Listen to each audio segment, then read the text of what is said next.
네, 어젯밤에 우리가 순찰을 했습니다.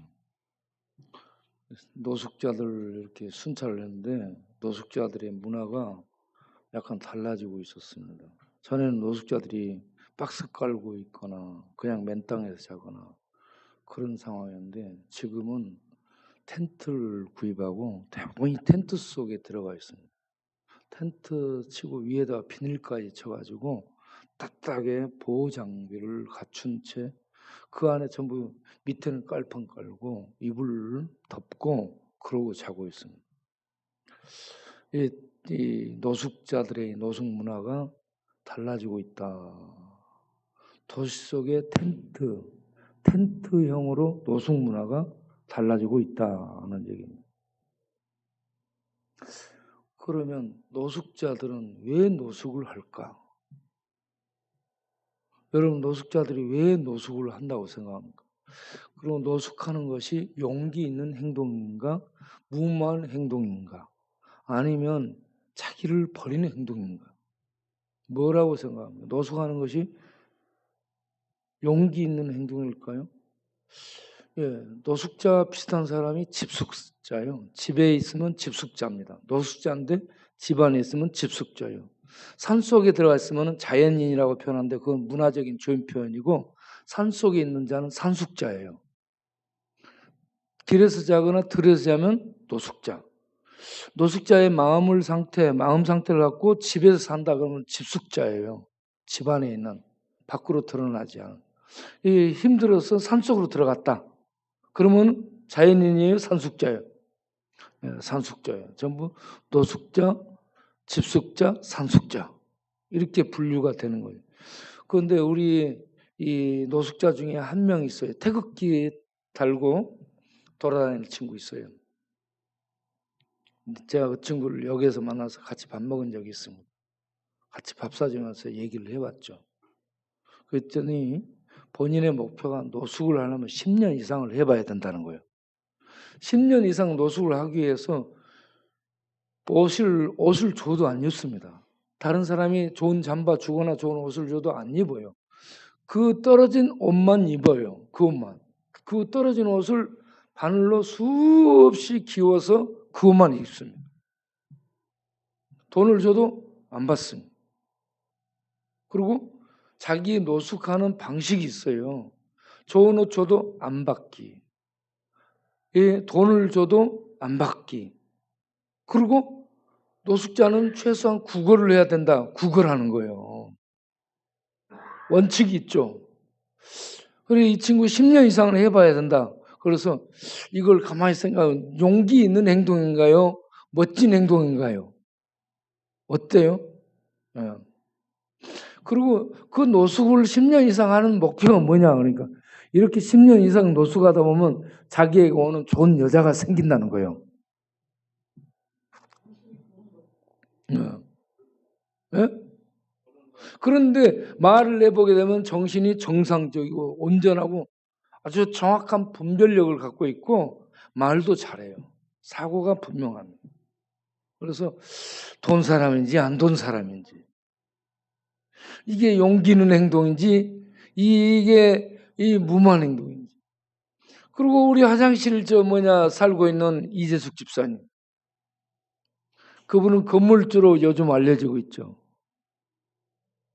이재숙 집사님도 가서 이렇게 얘기를 해보면 노숙한 지 10년 이상 넘어야 노숙했다라고 말할 수 있다는 얘기요. 화장품 가게에 10년 이상 화장품 업에 10년 이상 종사했고 이 노숙을 10년 이상 지금 하고 있다는 거예요. 그래서 자기는 한 20년 이상 이렇게 살고 있다라고 얘기합니다. 그런데 어떻게 노숙하고 있냐? 드러누워서 안 자고 앉아서 노숙하고 있습니다. 앉아서 일한 지 10년 넘었고 앉아서 화장실에서 앉아서 노숙한 지 10년 넘었어요. 도사입니다 이거. 여러분 잠을 앉아서 자요? 앉아있다가도 어때요? 전부 드러눕자면. 이 양반은 앉아서 잡니다. 앉아서 잠자는 법을 터득한 아주 도사예요.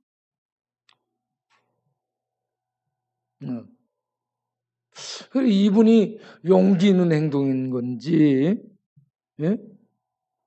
어떤 목적을 가지고 노숙을 그렇게 하는 건지. 그리고 요즘 노숙자들 이렇게 텐트 속에 들어가서 노숙을 하고 있어요. 우리가 이것저것 주죠. 그리고 기도를 해주죠. 그런데 이분들이 도대체 무엇 때문에 나왔을까? 여러분 생각해 보세요. 집이 들어갈 수 있어요. 도움을 받으면 집에 들어갈 수 있다니까. 방에 들어갈 수 있어요. 고시원이든 쪽방이든 뭐 방에 들어갈 수 있어요. 도와달라면 도와줄 수 있고. 그런데 도와달라고도 안 해. 도와준다 해도 안 들어가. 이 추운 겨울에 그 밖에서 그렇게 또 자. 그러면 이분들에게 어떤 문제가 있을까요? 어.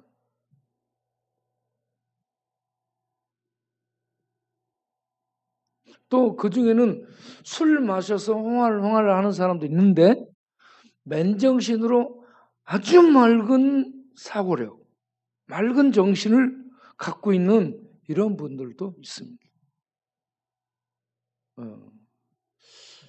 야, 얼마나 힘들었으면 아니면 어떤 충격을 받았으면 어떻게 세상이 싫어졌으면 집 다 싫다 이거예요. 집 다 싫고 돈도 싫다 이거지. 어? 움직이기 싫은 겁니다. 그래가지고 나와서 텐트 치고 거기에서 그냥 주는 대로 먹고 예, 받아서 입고 그러고 살겠다.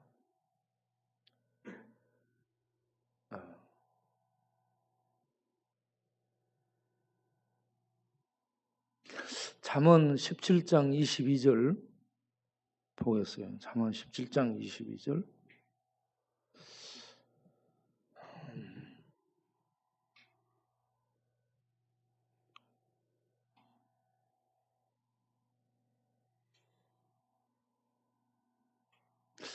마음의 즐거움은 양약이라도 심령의 근심은 뼈를 마르게 하느니라.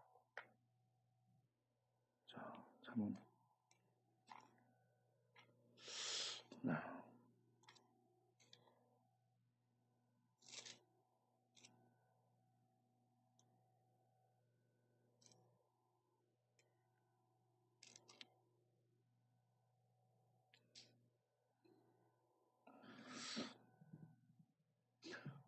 마음의 잠언 15장 13절 한번 보고 17장 22절 한번 보겠어요. 마음의 즐거움은 양약이다. 마음의 근심은 심령을 상하게 한다.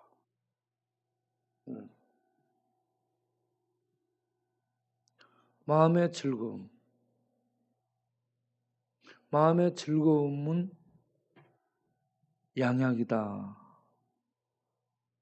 요즘 건강식품 많이 나오고 좋은 약들 무지 나오고 그렇죠. 그런데 마음의 즐거움이 양약이다.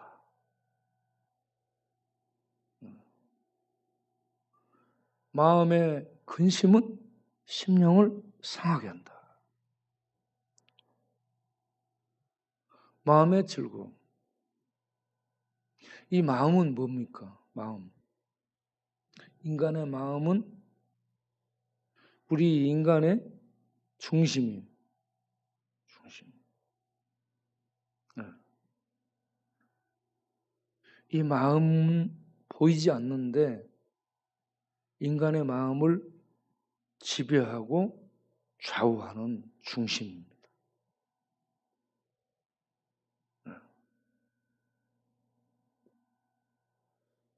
그런데 이 마음의 즐거움은 기쁨이거든요. 즐거움은 다른 말로 기쁨이에요. 마음의 즐거움은 무엇으로 얘기하냐 하면 100마리 양을 가지고 있다가 한 마리 양을 잃어버렸을 때, 잃어버린 양을 찾았을 때 주인이 기뻐하는 그 기쁨을 여기서 말하는 즐거움, 기쁨으로 표현합니다. 이 기쁨이에요, 기쁨. 마음의 이 기쁨, 즐거움은 양약이다. 양약이란 말은 좋은 약이다 이 말이에요. 좋게 해주는, 치료해주는 약이 된다 이 말입니다. 좋은 약이 우리를 치료해주는 것도 있지만 몸을 치료해주죠. 그런데 몸은 치료해줘도 마음은 치료가 안 돼요. 그런데 마음을 치료해주는 게 즐거움이죠. 기쁨입니다. 그 반대로 그 뒤에서 나오는 말이 마음의 근심은 했어요. 마음의 근심. 마음의 근심은 심령을 상하게 한다. 마음의 근심. 이런저런 무거움이에요. 무거움. 마음속에 들어와서 이 마음을 무겁게 떨어뜨리는 거예요. 마음을 꽉 잡아버립니다. 예. 이렇게 마음을 짓누르게 하는 것들. 이게 근심이죠.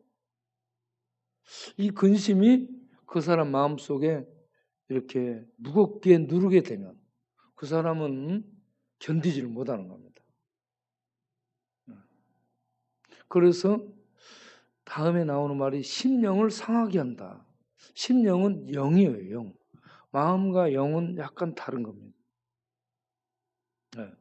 마음은 인간적인 부분에서 중심인데 영은 하나님과 소통하는 영혼이라고 말할 수 있는 그런 영적 기관이에요. 그래서 이 영은 루아흐라고 되어 있습니다. 심령은 루아흐, 영이에요. 그 영은 사람의 영이기도 하면서 하나님의 영을 같이 씁니다. 같이 하나님의 영. 그래서 이 마음은 인간, 이 사람의 이 몸을 갖고 있는 인간의 중심적인 부분. 여기에서 생각이 나오고 사고가 나와서 이런저런 것들을 행하게 되죠. 이게 머리로 뇌로 가가지고 뇌의 명령을 통해 움직이게 되고 그렇습니다. 그런데 이 영은 이 하나님과 소통하는 그런 영적 기관. 그래서 이 마음의 기쁨은 몸에 치유를 갖다 주는데 마음의 근심, 걱정은 심령, 영을 이 마음하고는 약간 다른 이 영을 상하게 한다. 속에 영을 상하게 한다는 얘기예요. 영을 상하게 하면 어떻게 될까? 마음의 근심에 눌려서 영이 상해졌다. 여기 상했다는 건 상처를 입다 이 말이에요. 영이 상처를 입는 거예요. 그러면 사람이 저렇게 떨어져서 노숙자가 되고 멍해져서 자기를 일으키지를 못하는 거예요. 제가 볼 때 노숙자들 텐트 치고 그냥 먹고 사는 그 정도지 자기가 자기를 일으켜 세울 수 없는 그런 상태로 떨어져 있다라고 볼 수 있습니다. 멍해져 버린 거죠. 자기 표현이 안 되고 자기 주장이 안 되고 그저 받아 먹어야 돼요. 아무런 어떤 의지적인 이런 행동을 할 수 없는 이런 상태로 떨어진 것이다.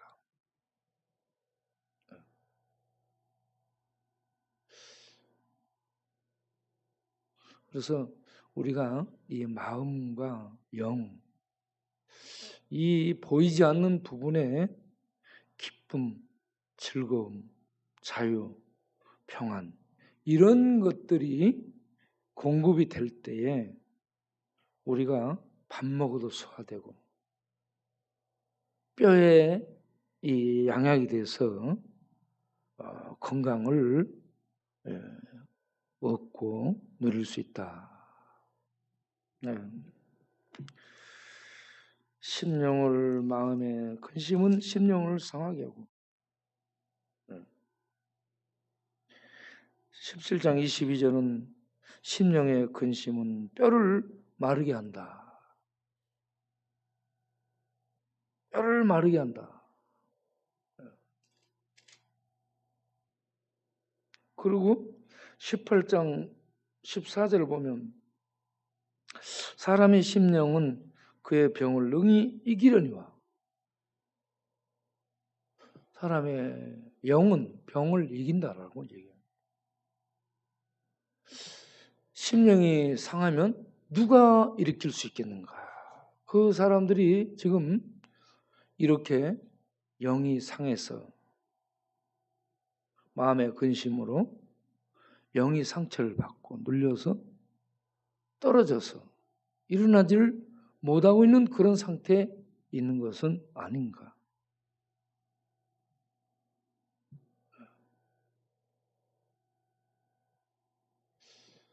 그러면 이런 기쁨, 이 기쁨, 즐거움 이런 것을 어떻게 얻을 수 있을까? 여러분 좋아하는 것과 사랑하는 것은 어떻게 달라요?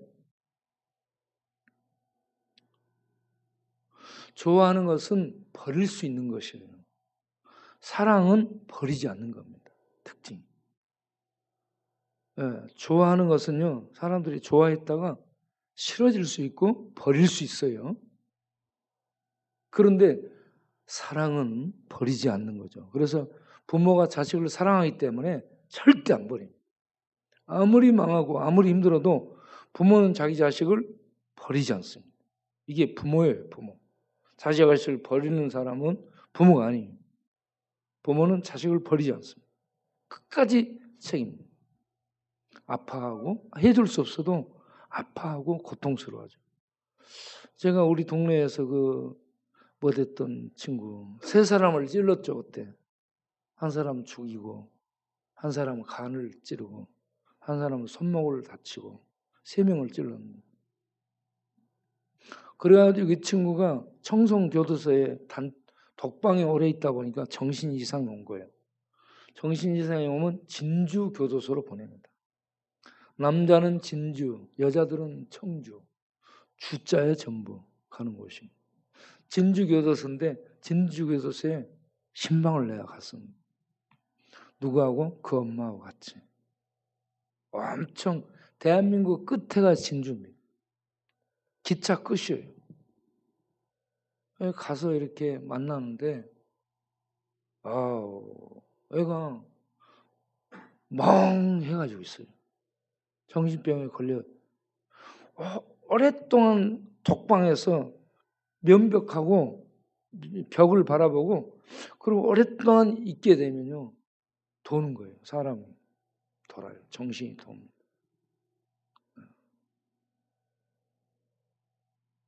그래가지고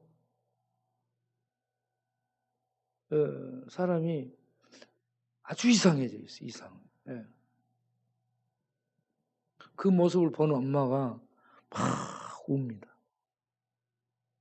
그리고 가슴을 쳐요. 다 자기 탓이라고. 걔가 사람 죽였고 걔가 찔렀고 걔가 그렇게 잘못 살았어요. 그런데 걔 탓이 아니고 자기 탓이라고 엄마가 가슴을 치고 기차로 오면서 내 잘못이요. 내가 잘못해서 얘가 저렇게 됐다. 자기 탓을 그렇게 하는 거예요. 야, 여기 나 엄마의 사랑을 받습니다. 엄마는 그렇게 못한 애를 버리지 않는 거예요. 엄마는 사랑. 부모는 사랑하는 거예요. 하나님의 사랑은 버리지 않습니다. 그래서 요한복음 13장 1절 보면 하나님이 세상에는 자기 백성을 사랑하시되 끝까지 사랑하신다. 하나님의 사랑을 인간적인 사랑으로 생각하면 안 돼요. 끝까지 책임지는 사랑이에요. 하나님의 사랑. 로마서 8장 39절에도 그리스도 예수 안에 있는 사랑은 끝까지 책임을 지는 거예요. 이 하나님의 사랑을 인간의 사랑 정도로 생각하면 너무 가벼운 겁니다.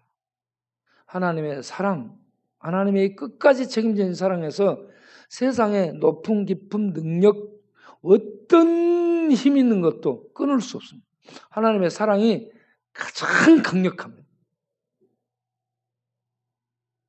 이 사랑을 만나게 되면 치유가 일어나는 줄로 믿습니다. 영이 치유돼. 마음이 치유돼. 마음에서 작동이 되는 정신세계가 치유됩니다.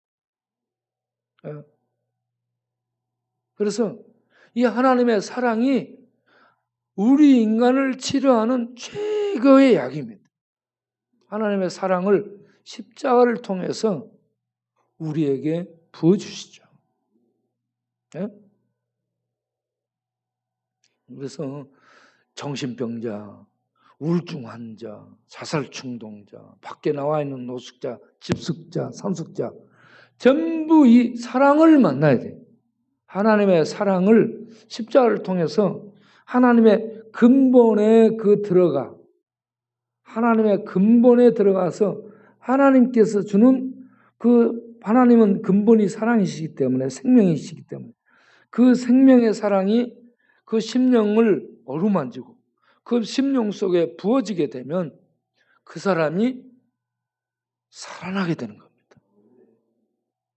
이런 은혜가 노숙자, 집숙자, 산숙자 또 이 활동을 하고 그러지만 건강치 못한 정신적인 소유자들에게 마음의 아픔과 고통으로 마음이 파괴되고 깊은 상처, 데미지를 입어가지고 마음이 아파하고 괴로워 혼자 그 세계 속에서 뱅뱅 도는, 거기에 잡혀서 뱅뱅 도는 뱅뱅 사거리에 있는 사람들, 이런 사람들에게 하나님의 사랑이 부어지기를 바랍니다. 십자가의 사랑. 내가 널 사랑하노라. 이 하나님의 사랑이 우리 마음속에 부어지잖아요. 아무도 나를 돌봐주지 않고 아무도 나를 상대해주지 않고 아무도 나를 찾아주는 이이 없고, 나는 세상에 버림받았고 부모로부터 버림받고 가족으로부터 버림받고 세상으로부터 버림받고 나는 세상에 살고 있지만 세상 속에 있는 절의 고도에 혼자 떨어져 있는, 내 인생은 뭔가, 이 고독함, 이 외로움, 이 인생 어떻게 사나? 언젠가 영등포 뒤에 공원을 도는데 비가 오는 날, 그 비를 맞으면서 그 나무 밑에서 어떤 사람이 술을 마시고 있어. 계속 몇 바퀴를 돌면서 보니까 계속 마시고 있는 거야.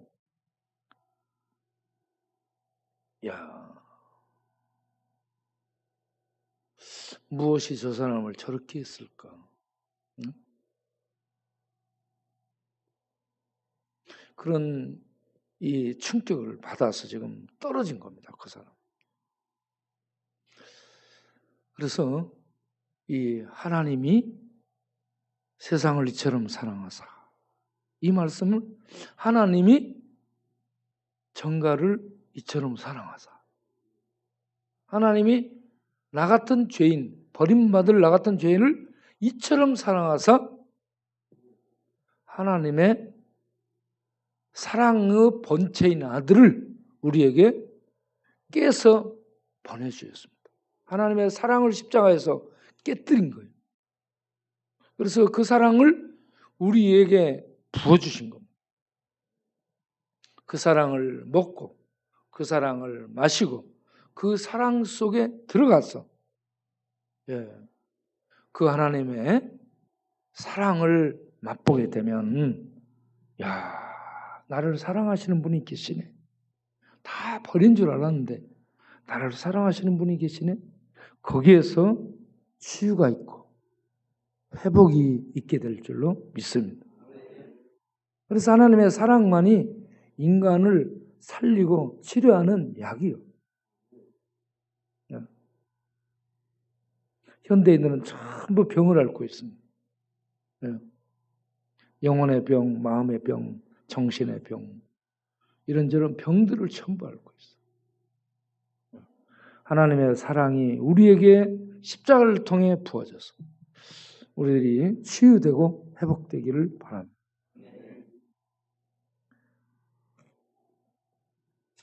그래서 요한복음 15장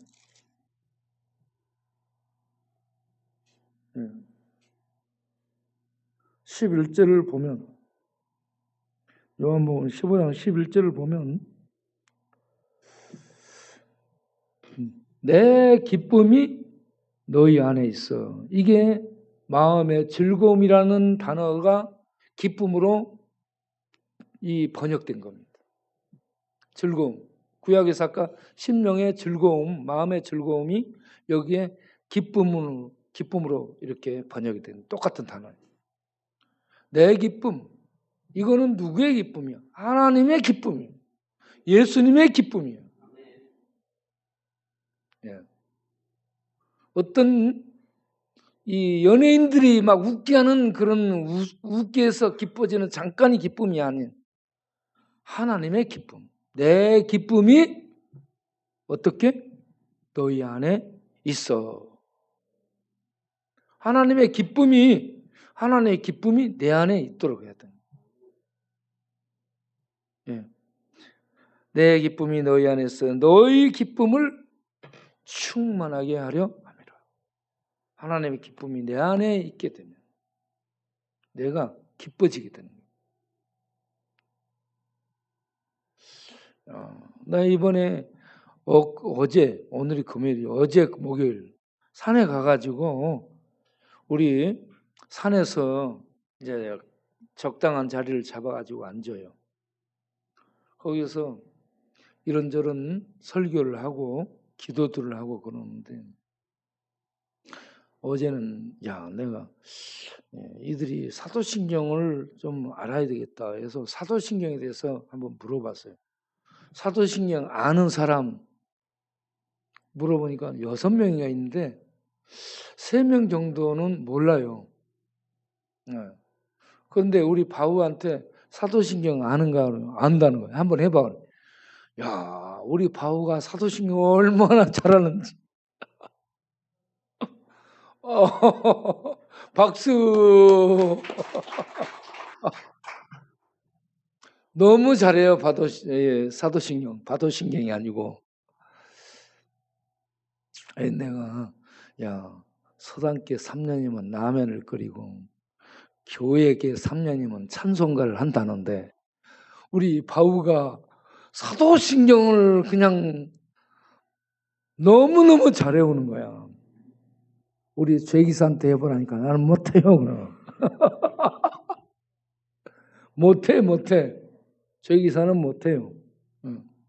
그런데 우리 바우는 정말 사도신경을 잘해요. 그 다음에 주기도문을 해보라니까 주기도문도 잘해요. 그런데 다른 사람들은 주기도문도 잘 몰라. 그래서 바우는 자면서도 잘 들었네. 바우는 예배 시간마다 잤어요. 그런데 자면서도 저렇게 잘 기억하고 있는데, 바우 하게 되면 돌 아니에요, 돌. 돌 속에도 사도신경이 들어가고 이 주기도문이 들어가는데, 그러면 이 죄기사는 이게 오래됐는데 사도신경에 주기도문이 안 들어갔다면 죄기사는 밥덩어리인가?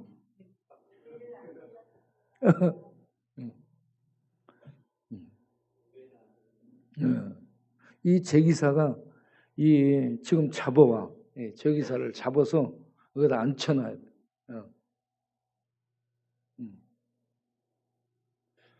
그래서 사도신경 가르치고 주기도문은 나중에 이제 하려고 그냥 사도신경만 했는데,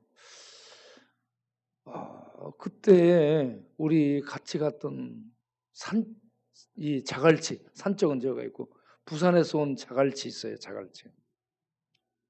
이 친구가 뭐라고 얘기하냐면, 나는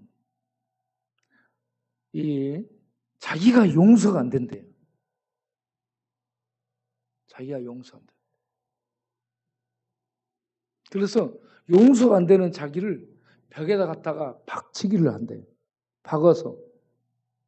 자기가 용서가 안 된대.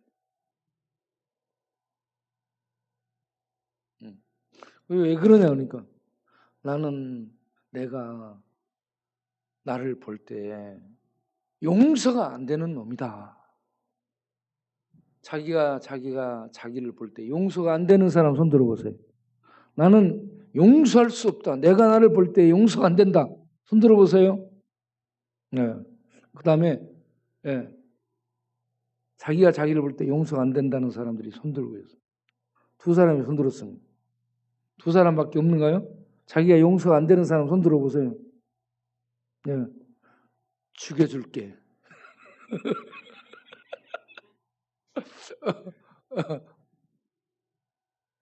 그 다음에 자기가 용서 안 되는 사람도 손 들었는데 남들이 용서가 안 되는 사람, 용서 안 되는 사람이 있는 사람 손 들어봐요. 다른 사람에 대해서.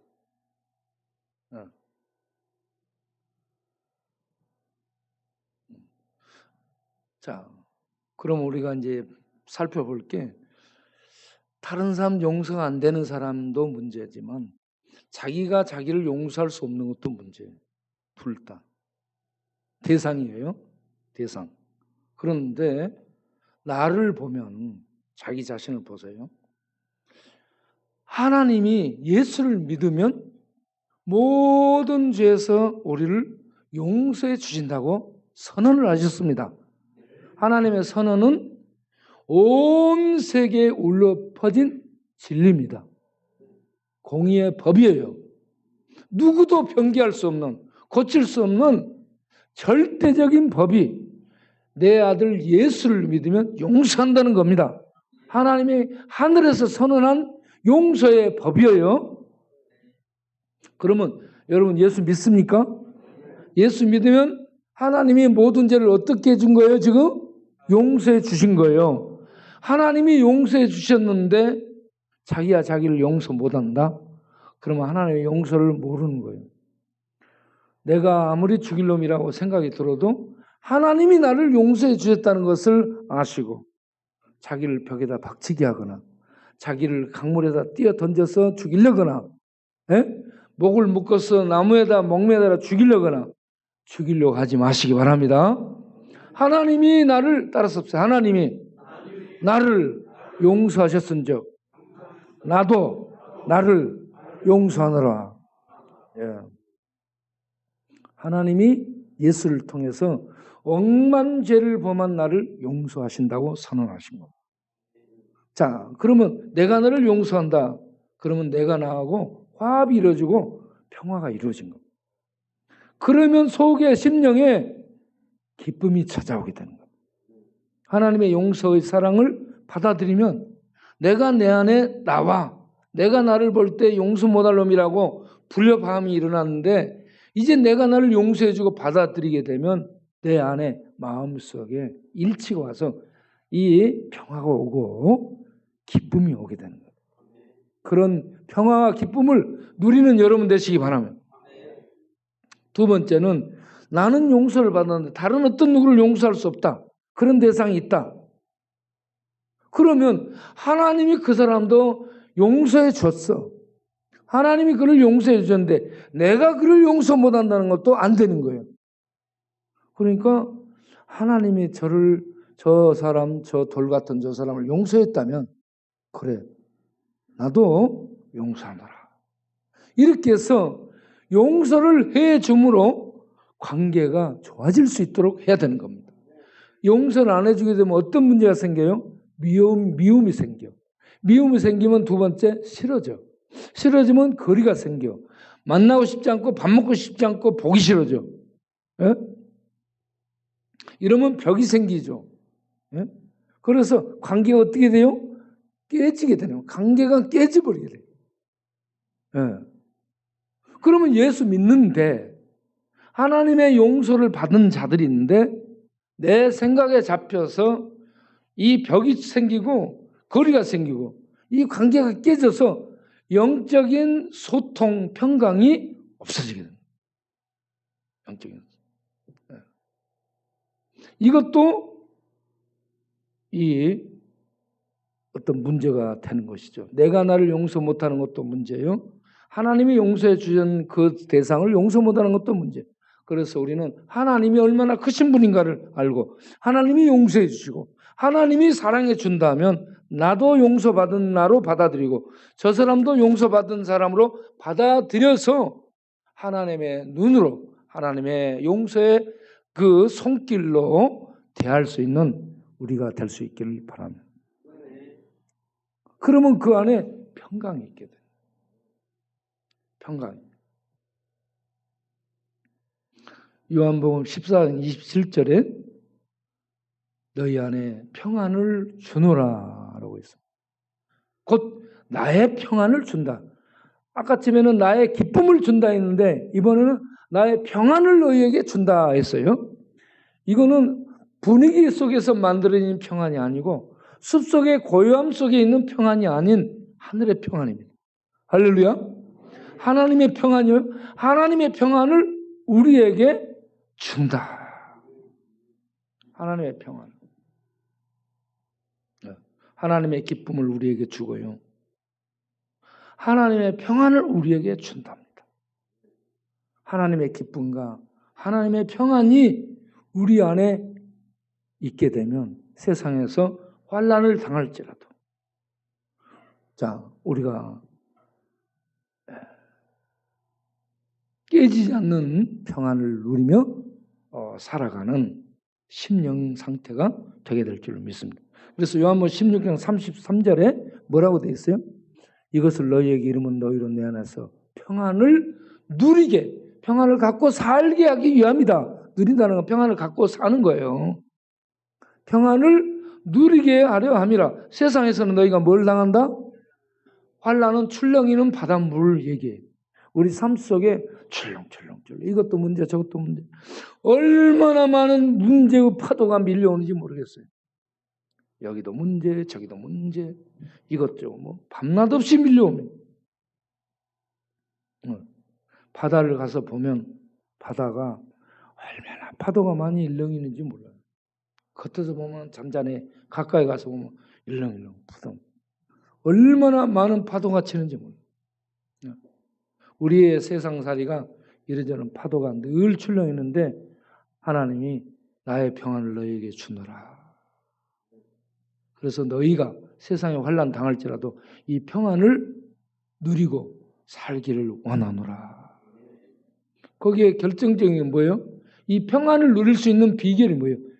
예수님이 하신 말씀. 내가 세상을 뭐됐노라? 이겼노라 이 말이 뭐 일시적인 이김이고 나중에 또 지는 거예요? 영원한 정복자입니다. 내가 세상을 이겼다 이 말은 이겼다 졌다 하는 것이 아니라 완전 정복입니다. 완전히 정복했노라. 세상의 가장 강력한 세력을 완전히 정복했어요. 때려잡아 버렸습니다. 다시는 저항 못해요. 완전 정복입니다. 우리 주님이 이런 정복자입니다. 죄와 죽음과 악을 정복한 정말 절대 힘을 가진 군주예요.